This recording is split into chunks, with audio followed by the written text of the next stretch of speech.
Shepard was asking for it for three. Well, he felt it, didn't he? He was begging. Oh, what a play by Matt Mitchell. To Watson, sees a lane, takes it underneath. Montana three. This is a clinic. This is Aztec basketball. Aztec Nation, what's good? Welcome back to another episode of the Aztec Breakdown Podcast. Kicking off a new season of Aztec basketball. Joining me today are the show's creator, Trone. You can follow him at Aztec Breakdown. Trone, what's going on? Man, it's good. It's been a while since we've had you on the show, Kyle, and It's nice to have you back. Got to tell you. Thank you. Yeah, little man is 11 months old yesterday, so he will be at Viejas for sure this year. And then also joining us is Austin Bolton. You can follow him at It's Austin Bolton. Austin, how's it going? Man, I'm ready to talk some hoops. But man, what are we in Canada with an 11-month paternity leave? This is not what we signed up for. The amount of episodes I tried to record on my own where I'm like, okay, I got him. Maybe he'll handle it. Yeah, baby can't make an appearance just yet on the podcast. Nah, man, we're so stoked to have you back. It's gonna be a good season. It's going to be a good season. It's definitely a different one, and that's kind of where we're going to start this season off, is a look at the roster as a whole. We've got some topics here, but really it's the first year where we're having a little bit of a disconnect from that 2020 team, that core group that really took the Aztecs to that next level. And now we're kind of in this rebuild, reshuffle mode. And today we were going to take a look at the starting lineups and the whole roster as a group. But early this morning, news broke that Reese Waters is going to be out for at least 6 weeks, maybe longer, with a broken bone in his foot. So, gosh, what a horrible way to start the season. Trone, give me your initial thoughts on what you were thinking when you heard the news. My initial thoughts was this is devastating. Reese Waters, I think there's a case to be made that Reese Waters should be the best player on the team this year. It wasn't by any means guaranteed. It had to do with, if he could sustain what he did over the first 13 games of last season. But there was a chance that could happen. And if that was the case, I think he's the best player, which means potentially the Aztecs just lost their best player for, like you said, at least 6 weeks, and it covers basically the entire non-conference season. And it feels like for months, Coach Dutcher has been talking about how important the non-conference is to get your seeding in the tournament. And we just saw last year the Aztecs finished 5th place in the conference and got the highest seed in the tournament, largely because they're non-conference. And now I'm sitting here and I am nervous that the Aztecs won't be able to win any of the games that they need to build their resume. So hopefully one of you guys can talk me out of that. But that's my concern level right now, is they'll still win the games they should win, but those 4 big ones, I don't know. I'm nervous about it. Yeah, Austin, you brought up in the chat today about potentially taking a red shirt. Talk us through that. Well, anytime that you have kind of a microfracture in your foot that connects with your ankle movements, I mean, that's like the Bill Walton, back 40 years ago, right? That's the Kevin Durant. That's the, so many of these, just dangerous injuries for these guys. Now, luckily, it seems to be on the less severe side where they didn't opt for surgery right away, which that is fantastic news. I think if it was surgery, I think that's a completely different story. But anytime that you're 6'6" and you have foot and ankle issues that have to do with these microfractures and these, in your foot that was so small that didn't get it on the X-ray, it didn't get it on the MRI, and then they did the scan that saw this, that. Those are the ones that can really linger, and that there's a history of that in basketball. So just for his own sake, it's more of a, hey, I don't think this will be an 8-week thing. I think it'll be closer to 10 or 12. You're just not going to rush back from something like this. And then from just a strategy standpoint, I think this hurts Magoon. I think this is something that could really, Reese is, the most natural 3-point shooter. Somebody that's going to have gravity towards him at the 3-point line.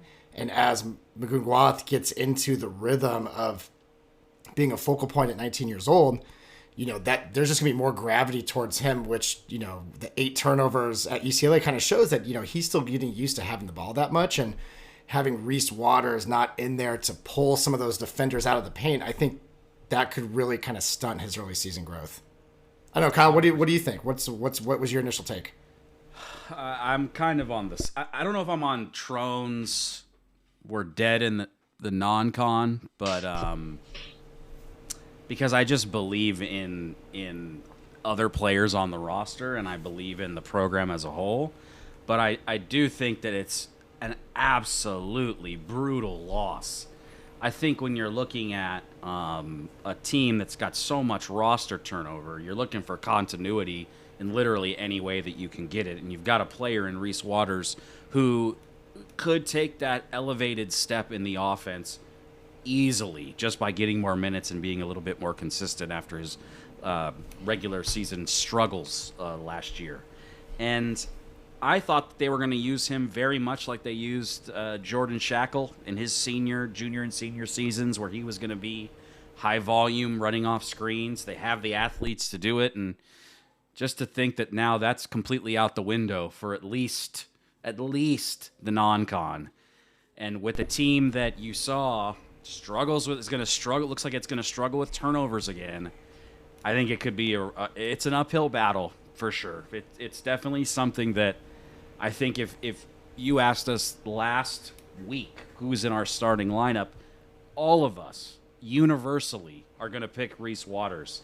And we're going to pick starting lineups here today. And you're going to see starting lineups come out from social media. And pretty much all of them would have had Reese Waters pre-injury. And now I think you're going to get into a situation where you're going to see some names on that list that you weren't expecting to see now. And so the Aztecs have an uphill battle. Dutcher's got to have to figure it out.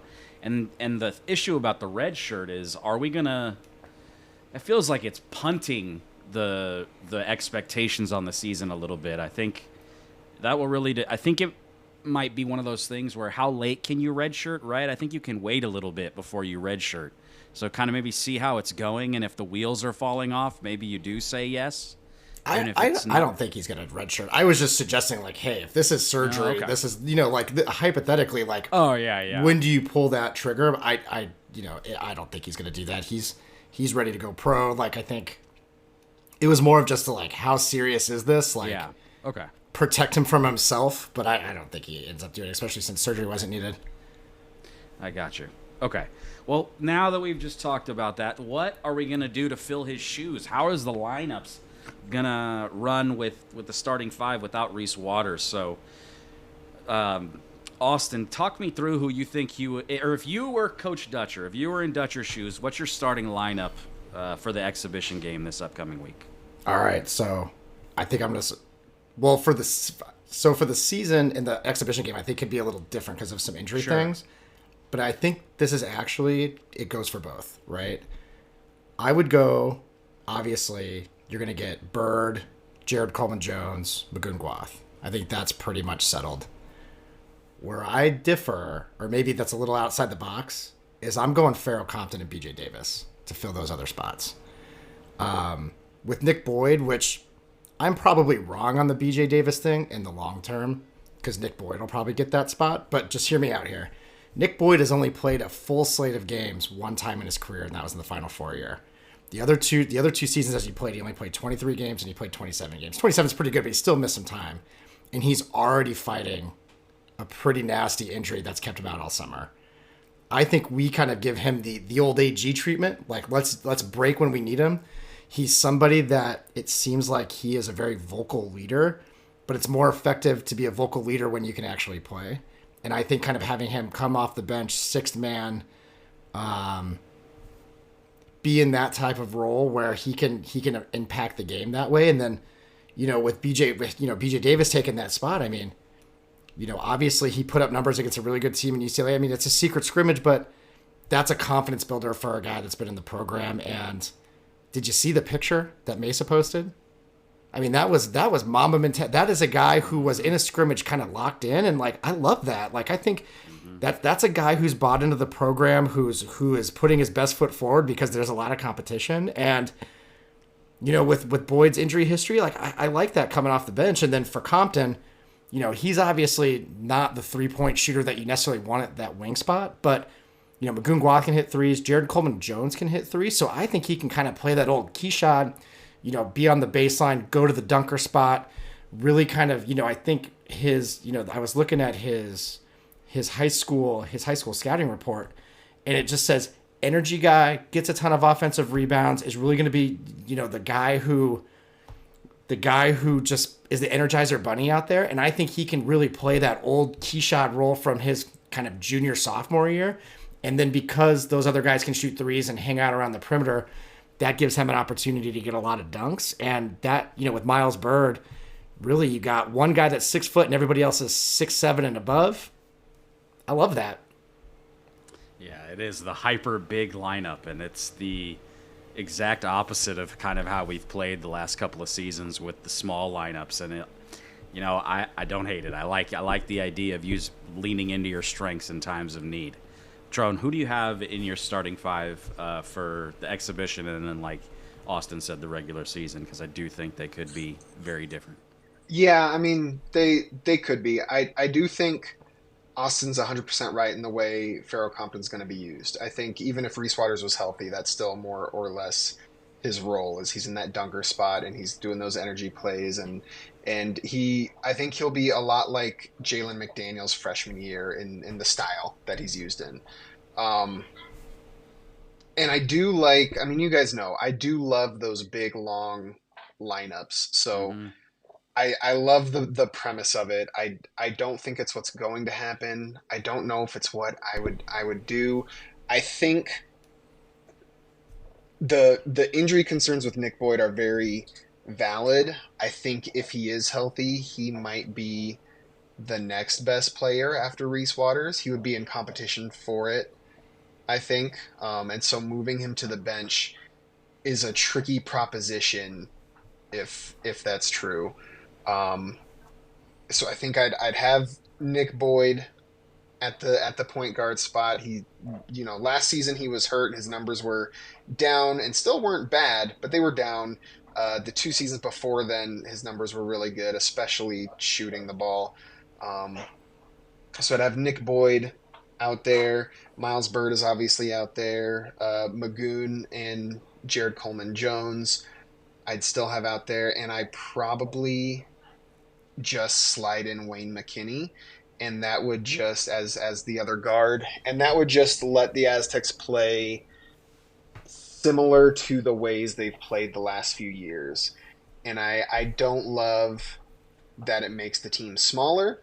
I do acknowledge that Wayne McKinney, from what I've seen and heard, is like hyper athletic, and so that can help with that a little bit. I've kind of been picturing him in more ways than one as the Lamont Butler replacement, and I think he's going to be the guy who kind of, even if it's off the bench, who takes the strongest offensive guard basically, and that lets Nick Boyd do what he does on offense. So I probably slide Wayne McKinney in there. Pharaoh Compton would be interesting, and then you let Magoon play more perimeter-oriented game. Taj DeGorville has been getting some praise from Ziegler, so sliding him in at the 3 spot could be interesting, and that's what they did in the exhibition. Was Taj DeGorville started at the 3, so that's an option. But I think I probably just replace Reese with Wayne McKinney and run it from there. Yeah, Taj DeGorville, 33 minutes in that scrimmage versus UCLA. 2 for 8, 1 for 5 on threes, 4 rebounds, 4 player fouls. I think that would be the plan. If McKinney isn't healthy, I think he kind of tipped his hand, or at least what he's going to try to do first, right? And that's just take a similar size guy who maybe can do some of the same things and see if it works. I'm struggling with the guards in this team because I think the guy I want running the offense is Miles Bird, not either of the 2 guards. So do I just go for shooters? Do I go for scoring? Do I go for defense? I personally think that Dutcher will go defense, and so I think Wayne McKinney, if he's healthy, on the first game of the season, will be your starting guard. I think that it's just, you're right. I think he was the Lamont Butler replacement. It was literally the moment Lamont was gone, Wayne was in. It was very quick. I'd be very interested to see Taj. He's definitely the lesser of the two very talented freshmen. But man, that would be, you're looking at a just crazy young lineup with some guys who have bounced around some different programs. So it's a wild thought to just have two starting freshmen, a true freshman and a redshirt freshman on an Aztec team that, I mean, I think we all agree now probably has a little bit higher aspirations. Like the tournament is the minimum now for success or failure of a season. So, yeah, very interesting, the topic of the starting five. Please, if you have a different variant, put it in the comments when we post this video. Let's keep that conversation going. You're going to be able to talk. You could talk me into a variety of different lineups. I do like the big athletic lineup posed by Austin, though, for sure. Well, I mean, I think this offseason, right, is the offseason of vibes because yes, there's 80% of the scoring is gone. You know, with Chris Acker going to Long Beach State and Ryan Battriali coming down, who I know is bringing a lot of offensive sets. Like, it's the first time since the Malachi year that we have no idea what we're kind of looking at, right? Mm-hmm. And you know, one of the things that I read about the recap of the UCLA game was the offense was pretty successful because there wasn't a scout for it. They couldn't, you know, they game planned for the Aztecs, and whatever they brought, whatever that our new coaches were bringing in, you know, was something that they've never really seen us do before. And I know that they brought a lot of kind of the actions that UConn uses because of our wing heaviness. But, you know, other than Miles Byrd at this point, because Reese Waters is out, any guesses is, you know, until you see it out there, nobody actually knows except for the coaches and the players at this point, because it's just a completely different team. I mean, this is a brand, like, we are finally to the new generation. Last year was kind of a bridge, and, you know, there was a bunch of guys from the Final Four team, and I think that affected just kind of the heaviness of the expectations. And now it's like, all right, like, what do we got here? And I think that brings a level of excitement of just something a little different and just, all right, like, let's see it. I don't know. I think there's just the vibes are very different, and you kind of just can go off of what you're reading on the tea leaves, you know?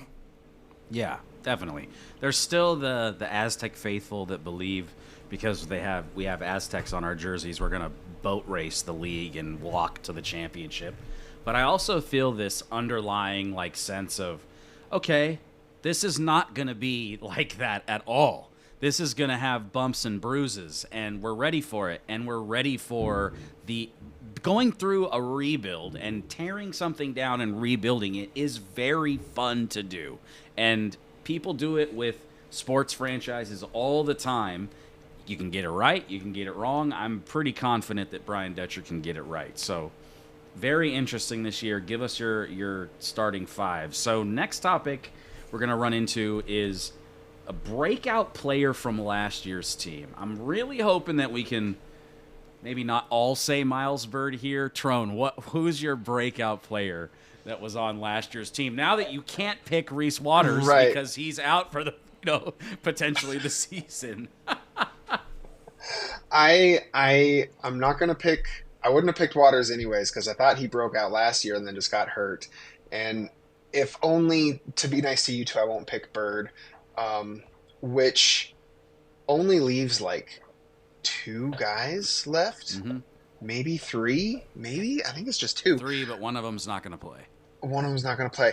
I don't have any great reason to do this, but I'm gonna go with Miles Heide. Actually, I love it. I think he's right. He's gonna get more minutes. He's not gonna be a starter, right? I think Jared Coleman-Jones is gonna start at the 5, and Heide will be his backup. But Heide's gonna get actual minutes this year because he's not playing behind an All-American. So I'm thinking he's gonna get in the range of between 15 and 20 minutes, probably closer to 15, but in that range there. And so he's going to get more minutes.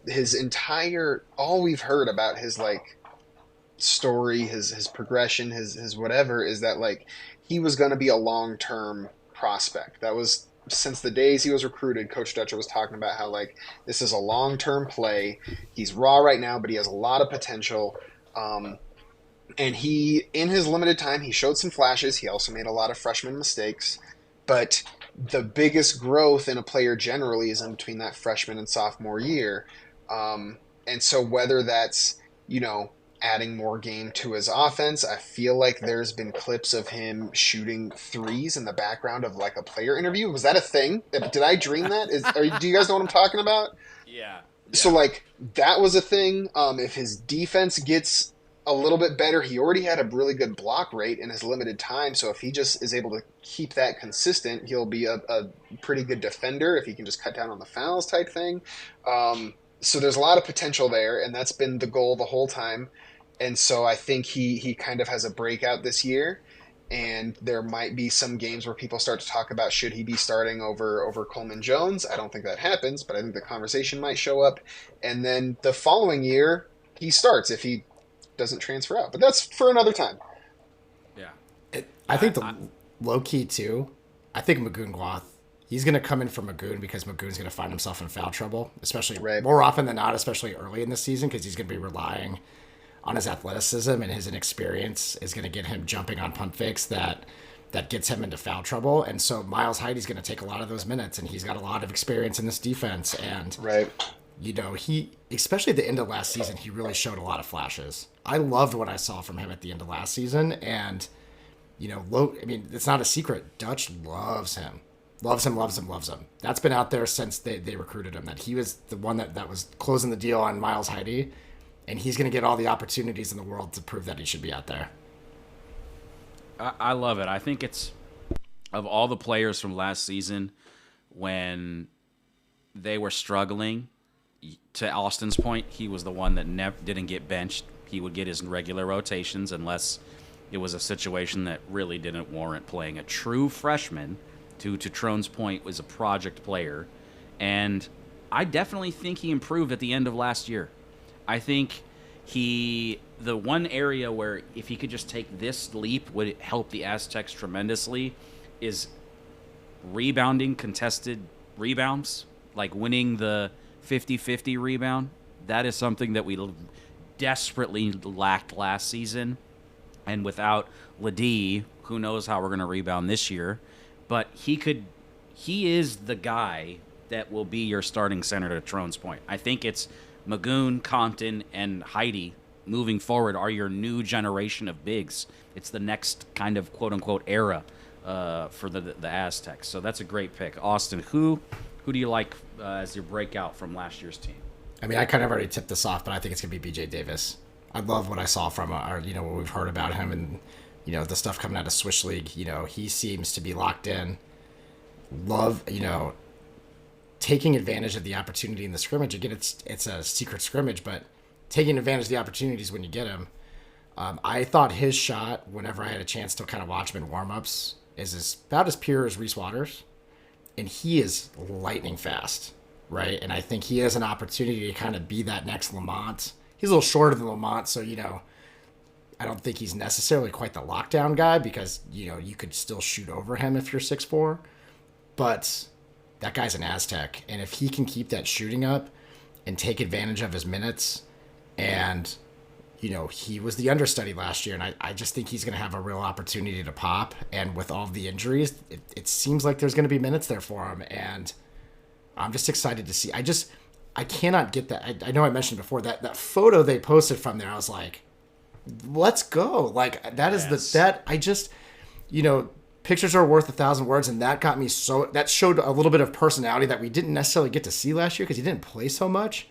And to be that locked in and that focused, and he was probably on a heater at that point, so he was a little extra locked in, but the fact that he has those microwave capabilities like that when his number is called, no matter the situation, I think is great news. So, Kyle, who's your breakout player if that's a returner? I mean, I got the layup. I got the guy who I've been saying needs more minutes for the last 2 years, and I'm going to pick Miles Bird because I think success this season, unfortunately, depends a lot on how Miles Bird performs. And to his credit, he has basically taken the Lamont Butler, I'm the face of the team spot in terms of speaking to the media. He went to the media days. I encourage everyone to go watch his sit-down interview with John Schaefer. It was awesome. He talks about being the person to carry the torch, that he's got to be the one that holds everyone to the high standards. He also talked about his improved play this year and what his goals are. And his goals are, I don't want to get too high in the good moments, and I don't want to get too low in the bad moments. And he openly admitted that those swings really hurt him last year, and that Brian Dutcher would take him out of the games when he went from a high swing to a low swing because he wasn't able to regulate his emotions. That is some high-level talk from a kid who is really a high-energy player. So I'm really excited to see him kind of step into this role. He's going to have a crazy runway this year, I hope. I hope he doesn't have restraints. We're going to have to live and die with his mistakes in some games, but there is no player on this roster that can impact a game the way that Miles can. And I think that he has one of the Aztec greats in him. He has, when I see him, I see chaos. I see Jamal Franklin, and I love that type of player. And this team specifically, one that doesn't really have an identity, athleticism, we probably are one of the most athletic Aztec teams in a while. We're going to have a variety of different play styles, it seems, to look like on offense. And I think that just fits Miles Bird so well, especially because doesn't look like we have a true ball handler. And I definitely think he is the best creative player on the team. So Miles Bird, I said this when the season ended, and a couple of guys transferred, like, it's your roster, my guy. We are rooting for you. We are ready to see you flourish. I think we all, everyone, I know the three of us on this show believe in you, and I know that Aztec Nation does as well. And so just play with confidence, my guy, because I think the sky's the limit. I really, really do. He's ready to just have a monster year, I think. Mm-hmm. To your point of being the face of the team, he's seen some lessons, right? I think he saw some lessons last year. And he's going to bring a level of joy and fun outwardly, whereas Lamont, he tried to assume that role last year. And I'll talk about this a little bit more later, but just like his personality shining through those guys, I think is going to be great. But the fact that he has the intensity of knowing what the job calls for, and holding people to the transfers to the Aztec standard, that is a tradition that Dutch and Fish brought that is more powerful than anything they've done over the course of their time. The way that those players hold each other accountable to the standards when they bring new guys in, I mean, that's what culture is, right? So I'm glad that it's him that's taking it forward.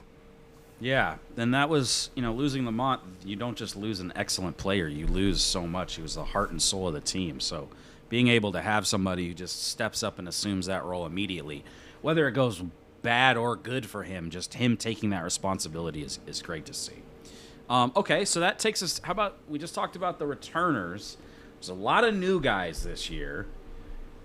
Austin, give me a breakout player, or the player that you're looking forward to most that's new to this Aztec roster. All right, so I saved my point for Nick Boyd as well, because Nick Boyd's my choice here.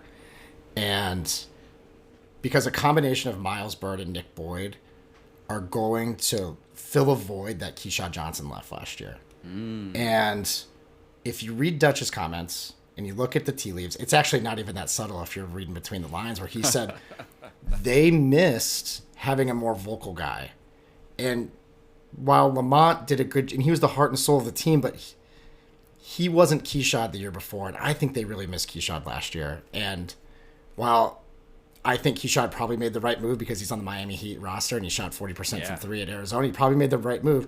From an outward leadership standpoint, the team really missed that last year, and Dutch identified that and talked about that specifically when recruiting Nick Boyd, because they saw that while Lamont is a lead by example and does the right things on the court and keeps an even keel, there was that vocal leader that he tried to step, it just wasn't quite as effective as maybe Keyshawn was the year before. And so when they went into the portal, they found Nick Boyd being that guy. They were talking about the second summer practice, he was already getting after dudes in their workouts. And so with a combination of Nick Boyd pairing that with Miles Byrd and then being outward leaders and holding people accountable in a more vocal way than from even what seems to be confirmed didn't happen as much last year as maybe prior years, I'm really excited to see his influence on the team, not even just from a player standpoint, but just from a leadership standpoint, and just having a guy who's just going to bark at you if you're not doing what you're supposed to do.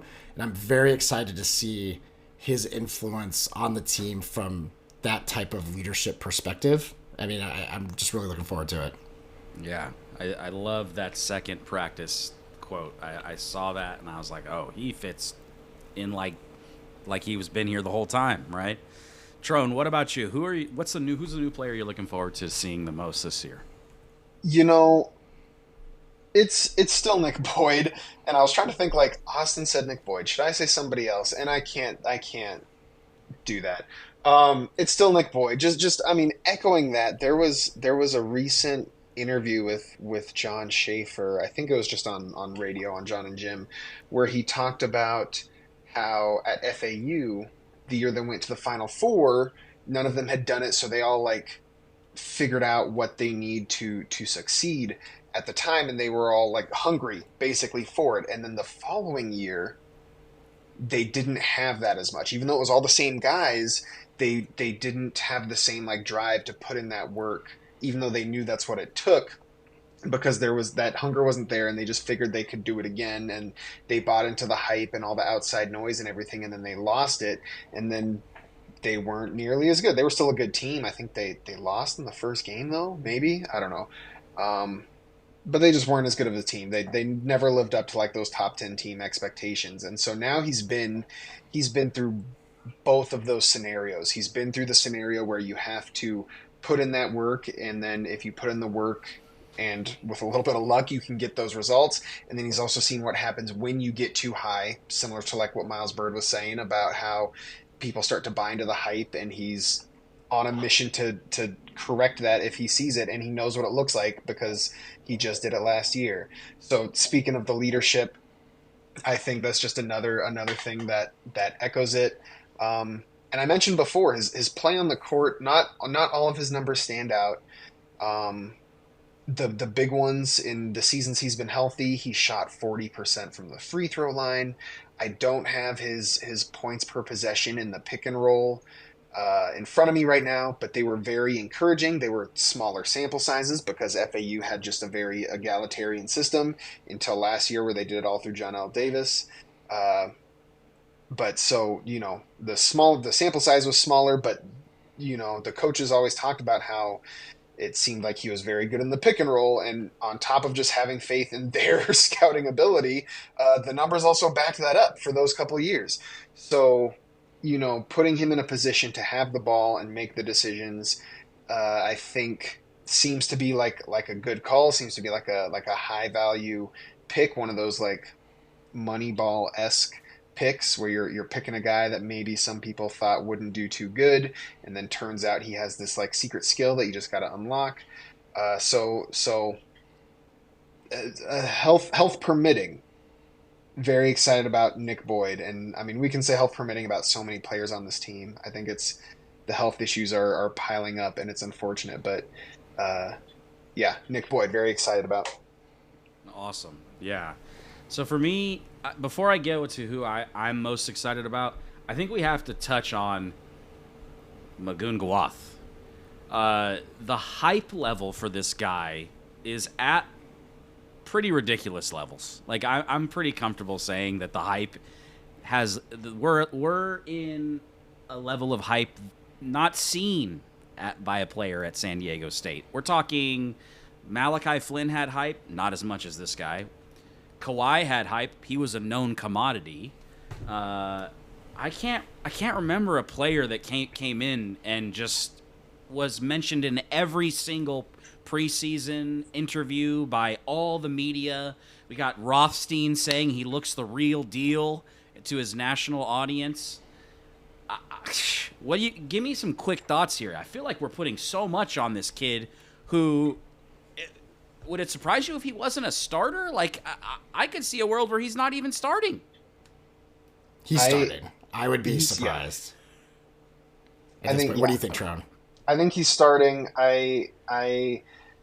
The closest thing I can think of in terms of hype is Malik Pope. And I think it's pretty fitting because he's another tall player who had all the skills, right? He could handle the ball. He could shoot. I feel like I remember comparisons to Kevin Durant with Malik Pope. Yes, 100%. Luckily, nobody said Magoon is the next Kevin Durant. But the what's the word? Speaking is hard. The implications, for lack of a better word, have been similar. I feel like he's going to be a pro after 1 year, and there's something about Dutcher saying like he's the best player that he's ever coached or something like that. So yeah, lots of hype, and I do worry that the fan if that secret scrimmage. I think if fans had watched that game, it's one thing if you see the box score and you're like, well, 8 turnovers, that's a bummer. They still won. But if you're watching that game over the course of 2 hours and you're watching that over and over again, I'm concerned after fans have built him up so much for that first game, not the first literal game, but whatever game it happens where Guath comes out and doesn't live up to these potentially unreasonable expectations, and maybe fans start to turn on him. And it won't even be most of them. I think I have become very jaded living in this social media world that we live in, that I hear all the naysayers and I focus way too much on that. And that's a me thing. But I'm just bracing for that already. Just about, oh man, I know you guys know. That just it's going to come out and people are going to be the toxicity. It's going to be so bad. And I'm just am I going to sit there and defend this kid, or am I going to just let it be? And it should probably be the second one for my own good. On the other hand, he might live up to the hype. And that is almost scary. Such a great American. Right? Great. Yeah. It's a thing. But Malik Pope was the closest comparison I could think of. And I think it's appropriate in so many ways. Listen. I saw him hit a step back 3 at the Mesa practice they had members at, and the crowd audibly gasped, "Oh my gosh, what is coming? This is amazing!" It was quiet, and everybody just goes, "Oh!" What was that? And so it's there, right? I think what we have to remember, especially early when we're playing really good teams, that this guy is still super raw, right? Right. If he gets into foul trouble against Gonzaga, and maybe against one of those games in the NIL tournament, all is not lost here. The guy is super raw. Luckily, it seems like his injury wasn't as bad last year, so he really got some pretty legit time to continue to develop his game. But let's just remember he's raw, and there could be some rough patches early on, especially against harder competition.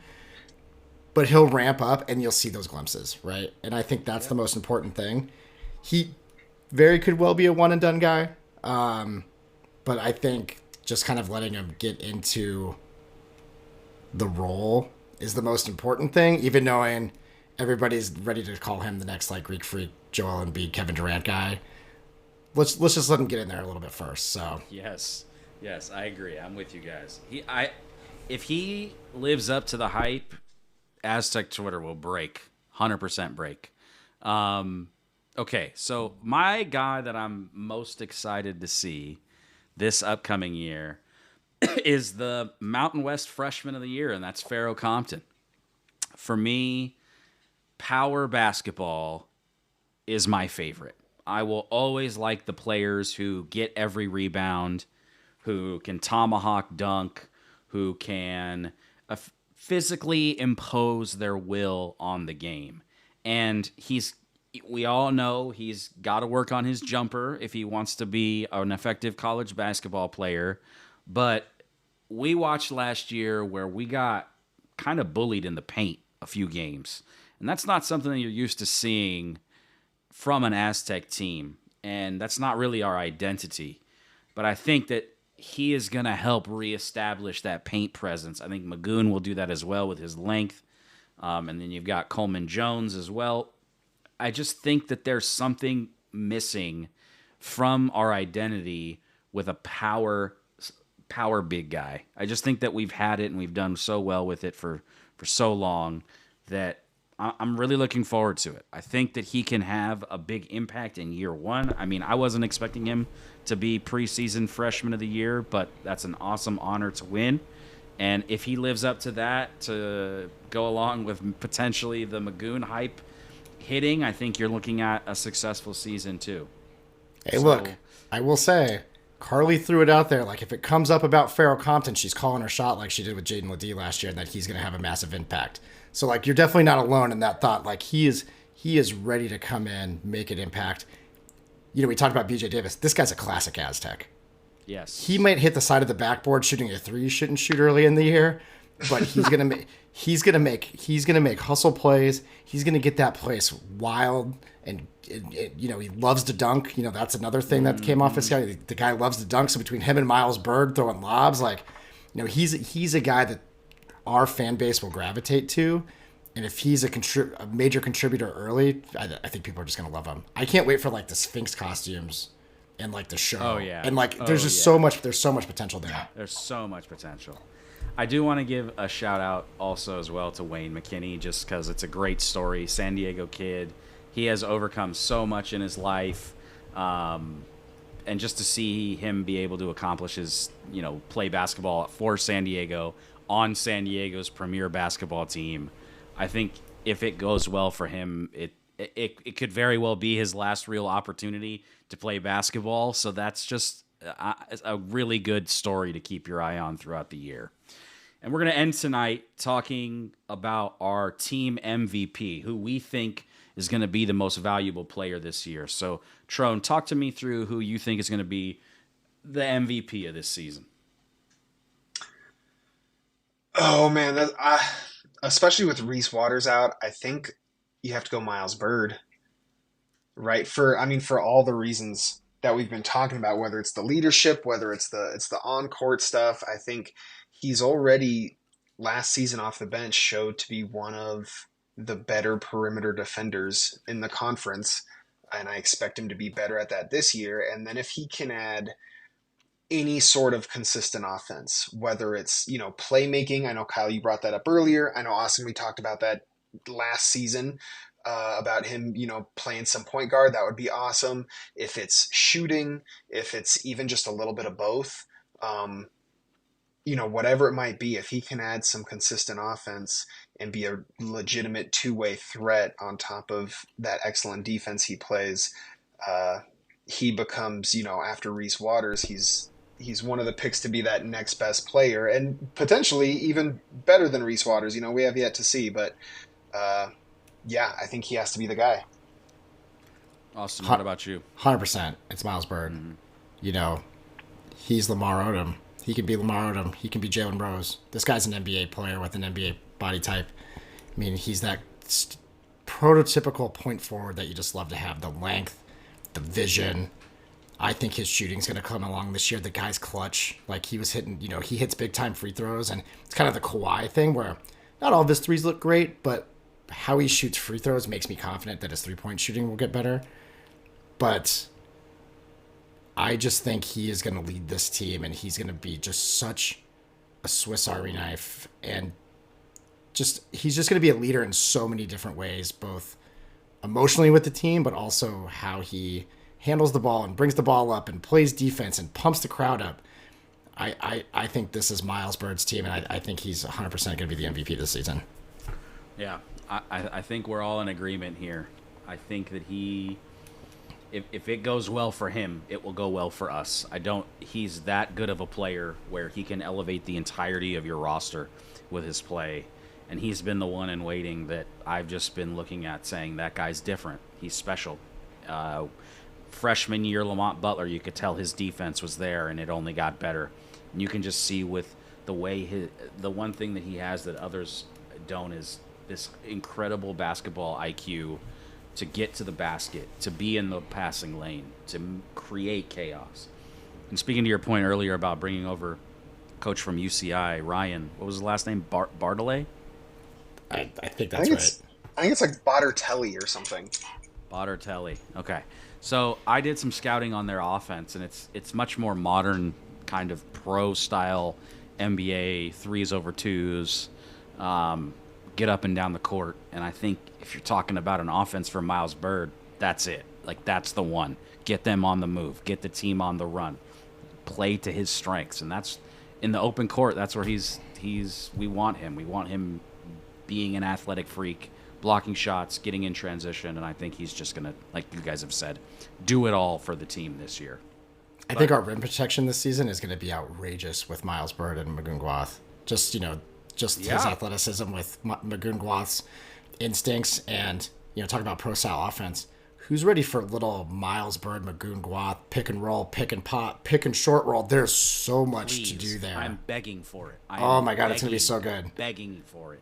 I want Miles Byrd in the pick and roll so bad this season. I think that's actually one of JCJ's strengths as a pick and pop shooter. I think it just makes so much sense.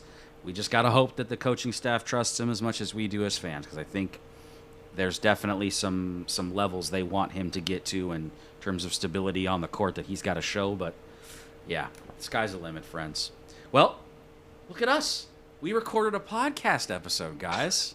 Congratulations. We did it. But want to say thank you to the team and everybody for last year. I also want to give a big shout-out to Austin and everything that he's doing at We Believe Network.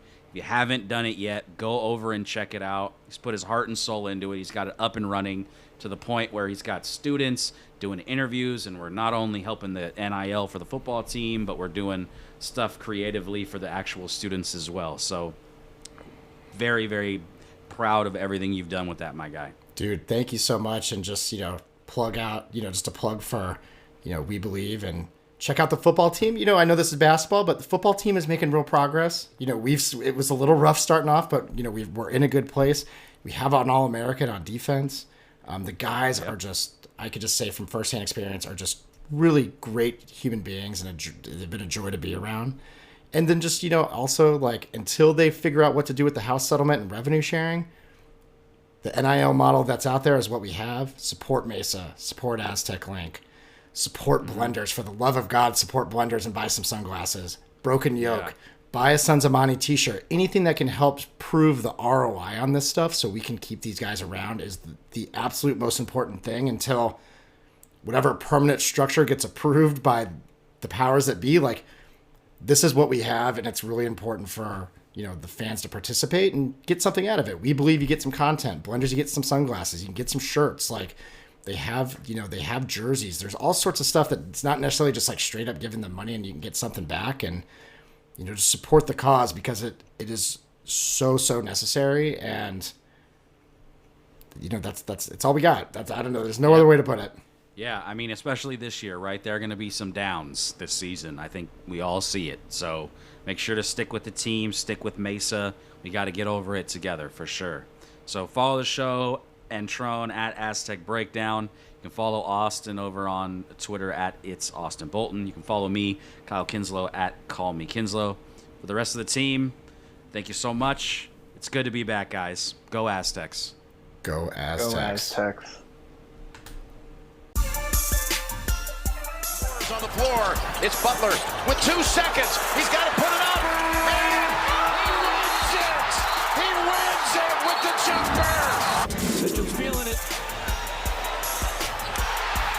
Now he's feeling it even more. What it do, Matt Mitchell? Shackle with Flynn for the win. It's good! Oh, Malachi Flynn! On the rim. 2 to go. Butler has to put it up for the win. Butler sticks it at the buzzer. And a steal. Darion Trammell will coast in for the layup. Franklin with 2 seconds forces the shot. It's good. The Aztecs advance. They've won it on the shot by the player of the year. Miller, he put it behind his back. It's taken away by Butler. Lob it up. Oh, down. Big finish. Keyshawn Johnson. Now we have tasted it. We're coming back. We're coming back.